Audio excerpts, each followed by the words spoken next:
السلام علیکم ورحمۃ اللہ وبرکاتہ۔ الحمدللہ نحمدہ ونستعینہ ونستغفرہ ونؤمن بہ ونتوکل علیہ ونعوذ باللہ من شرور انفسنا ومن سیئات اعمالنا من یہدہ اللہ فلا مضل لہ ومن یضلل فلا ہادی لہ ونشہد ان لا الہ الا اللہ وحدہ لا شریک لہ ونشہد ان سیدنا ومولانا محمدا عبدہ ورسولہ۔ اما بعد، میں پیر طلحہ احمد قادری افضلی خلیفہ مجاز آستانہ عالیہ نیک آباد مراڑیاں شریف گجرات اب سے دورہ تفسیر القرآن کی ایک نشست کے حوالے سے نئی نشست کے حوالے سے آپ کی خدمت عالیہ میں حاضر ہوں۔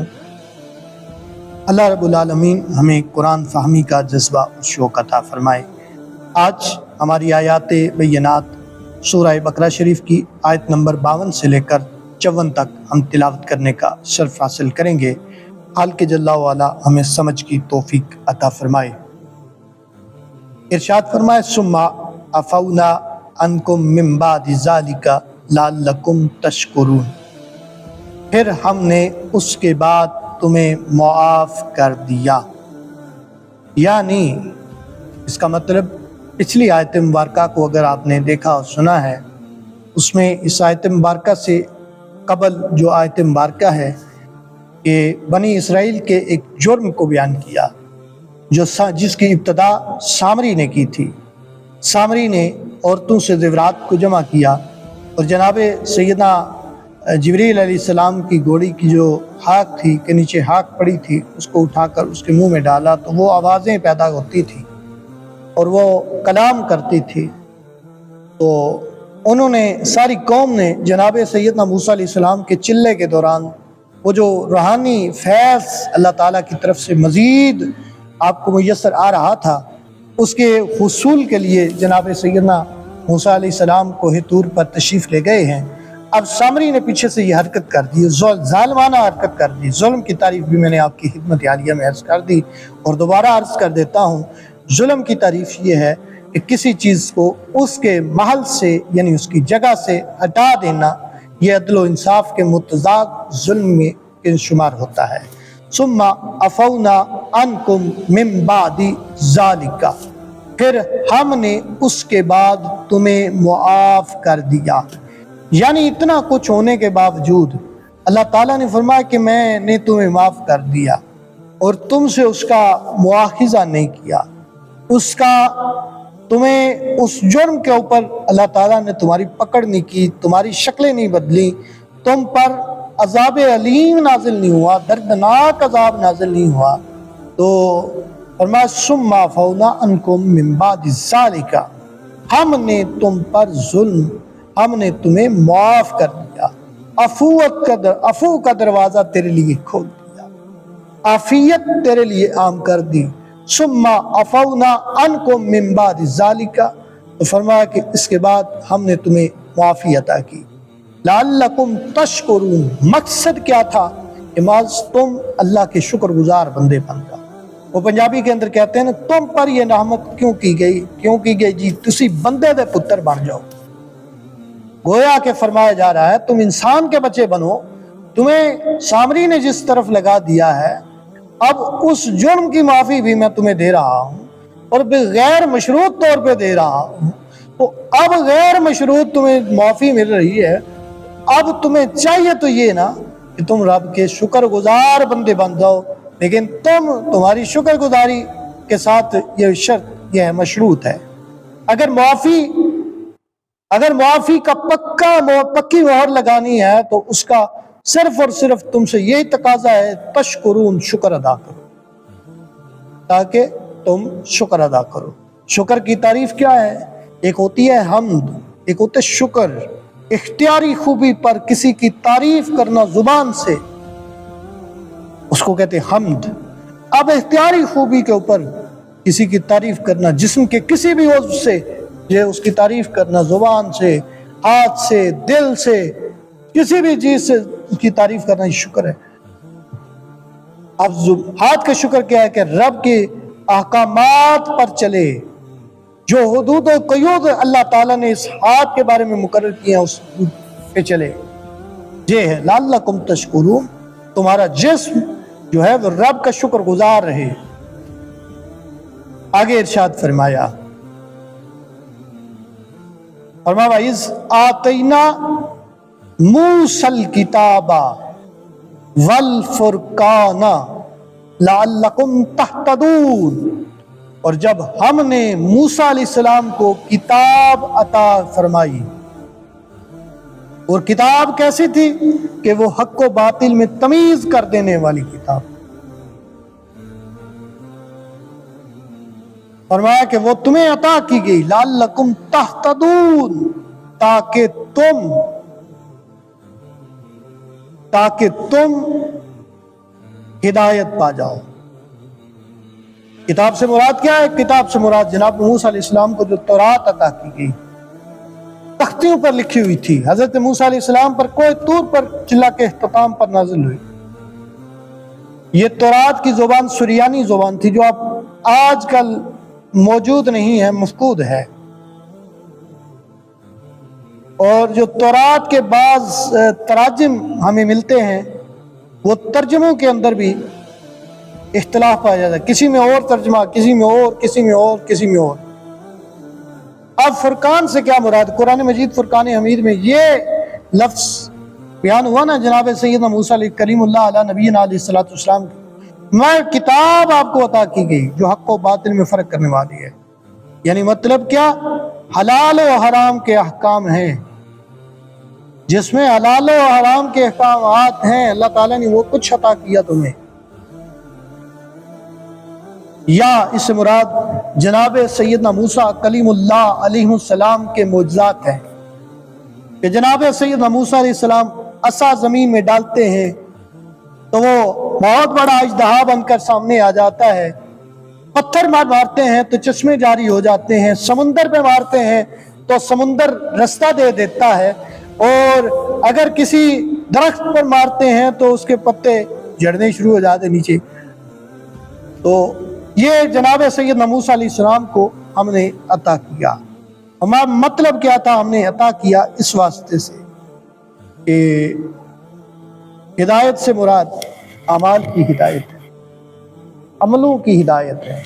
ہدایت اعمال کے درستگی کا نام، کیونکہ بنی اسرائیل ایمان تو پہلے ہی لا چکے تھے، وہ جناب موسیٰ علیہ السلام پر ایمان تو لا چکے تھے، اب اعمال کا لعلکم تہتدون کا مطلب کیا ہے؟ ان کے اعمال، تاکہ تم اپنے اعمال درست کر لو، تاکہ تم اصلاح کر لو، اپنی سیدھے رستے پر آ جاؤ، مقصد یہ ہے۔ اب ارشاد فرمایا لعلکم تہتدون، تاکہ تمہیں ہدایت ملے۔ اب ایمان کی ہدایت نبی کے وسیلے سے، اعمال کی ہدایت وہ بھی نبی کے وسیلے سے، اب کتاب ملی تو وہ بھی نبی کے وسیلے سے۔ کافر کو کلمہ پڑھا کر مسلمان کرتے ہیں اور پھر اسے قرآن پڑھاتے ہیں، پہلے کلمہ پڑھاتے ہیں پھر قرآن پڑھاتے ہیں۔ کیوں؟ پہلے قرآن کیوں نہیں پڑھاتے؟ ہمارے پہلے ایمان لاؤ، جو بنیاد ہے، ہدایت پر چلنا ہے، ہدایت کو سمجھنا ہے، اس ہدایت والی کتاب کو سمجھنا ہے تو پہلے ایمان کی روشنی سے اپنے آپ کو منور اور مطہر کرنا پڑے گا، پھر تمہیں وہ دولت میسر آئے گی۔ آگے ارشاد فرمایا وَإِذْ قَالَ مُوسَىٰ لِقَوْمِهِ، اور جب موسیٰ علیہ السلام نے اپنی قوم سے کہا، یا قوم انکم ظلمتم انفسکم باتخاذکم العجل، اے میری قوم تم نے بچڑا بنا کر اپنی جانوں پر ظلم کیا۔ معلوم ہوا کہ گناہ کرنے والا، گناہ کرانے والا اور گناہ پر راضی ہونے والا سبھی گنہگار ہیں، کیونکہ بچڑا بنانے والا سامری تھا، مگر سارے لوگوں کو بنانے والا قرار دے دیا۔ اب مطلب کیا؟ اس میں بعض بنوانے میں مددگار تھے اور بعض بنوانے میں تو مددگار نہیں تھے، لیکن بعض راضی ضرور تھے اس بات میں کہ ہمارے لیے خدا بن گیا ہے، ہمارے لیے معبود بن گیا ہے، جی خدا بن گیا ہے، راضی ہو گئے وہ۔